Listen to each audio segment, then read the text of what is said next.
TYTSports, we have a special guest host. It is not Ben Mankiewicz. It is the best thing. Not the next best thing, but the best thing. Drew Carter. Drew, what's going on, man? What's up, man? How you doing? Thank you. Former NFL player, former Ohio State Buckeye. The Ohio State. Nah, fuck them.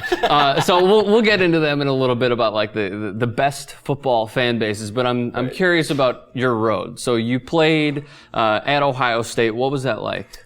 It was unbelievable coming from Ohio. I'm from Cleveland, Ohio, and born in the state, and basically you're born to play football there. So it was the easiest choice for me, even though you had other choices, but it was a no-brainer. And, recruited by Ohio State? Recruited by Ohio State, recruited by a lot of Big Ten schools, but it was already, it wasn't even a thought to go to Ohio State. So yeah. Pretty easy. Coaching staff, tell me about it. John Cooper was the recruiter, the master recruiter, and unfortunately he couldn't beat Michigan, which is a huge thing in Ohio. So I would say so. He was fired halfway through it was my sophomore year. He was fired, and we hired Jim Tressel, and then the rest is history. Won national championship 2 years after that, and and right after that I was drafted to Carolina Panthers in the fifth round. Yeah, and after another knee injury and.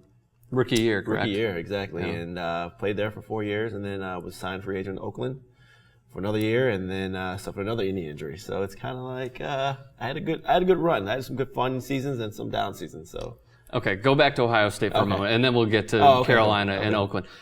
Jim Tressel. What was it like? I mean, I'm curious from a fan's perspective. What was it like? He was a player's coach. He never yelled. He was never a yeller. He's not going to get in your face. Never yelled. Never. He would just. I mean, it was almost intimidated you more just because he would come more of like, manipulate mind games. He'd get in your face, but he'd ask you questions, and you'd be like, is he fucking with me, or is he? Wait. So let's say, for example, you would fuck up in a drill or something, which never happened, of course.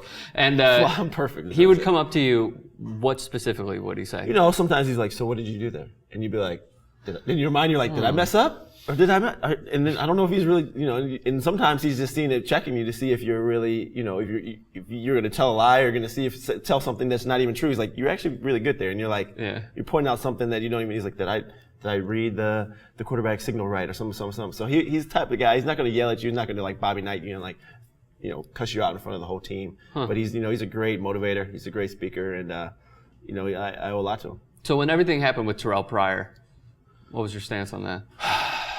I was on the fence because it was like they're really blowing this up, making this way, way worse than I feel like it was. Yeah. But I mean, I understand the rules and everything, but if we break it down to the basics, what was really they were getting a tattoo for something that guys were getting for free. Like we were getting sweatpants. You get so many sweatpants. You get so many bowl gifts. Right? We don't want all this stuff. So why would I not? If I'm you don't want that stuff. I mean, like the sweatpants and the T-shirts. You're like, if I get any more T-shirts. You're kind of like, and if somebody wants it, and I'm a college student, most guys are not coming from, a great home background where money is just coming from anywhere. If you can sell Johnny Manziel. Yeah. Exactly. You get a T-shirt for a tattoo, and you're a college student, easy. I mean, that's a no-brainer. Yeah, I'll give you these sweatpants if you're going to give me a free tattoo. Even though I don't have any tattoos, but yeah, of course. Yeah. Well, the NCAA has its flaws, as we obviously know. Absolutely. Is that the biggest one? There should be obviously a structure to it. It's not like it's freelance and just guys selling their own price and name their own price and everything. But I mean, it goes back to the documentary I watched one time, 30 for 30 with the Fab Five. It's like good documentary.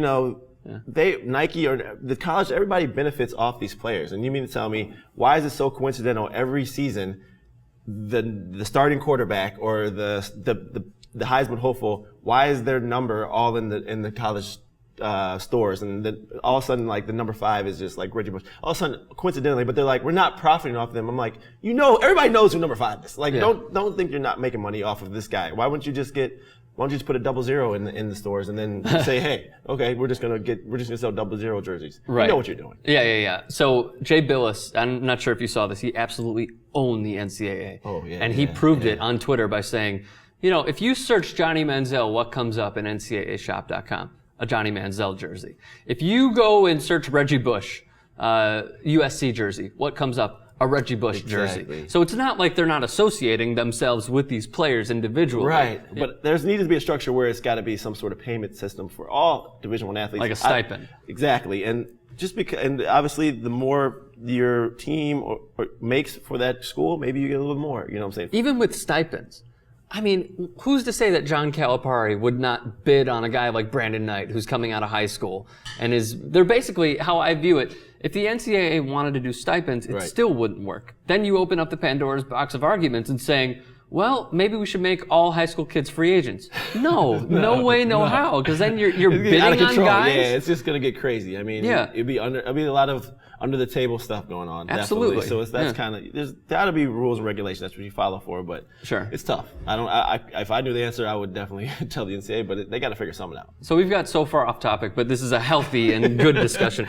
So you went to Carolina, and then you went to Oakland, and you were there when Al Davis was still there, correct? I was there. Yep, Al Davis. In 2008. Mm-hmm. He gave me a phone call and told me he wanted me. Of course, he loves speed, and I'm a speed guy, so I was all about going to Oakland, and definitely it was a change of everything. I guess you can say I was on a different kind of set from Carolina, very like southern, like hometown feel, to Oakland, to like the stadium, the fans. It was just totally crazy. But I love both.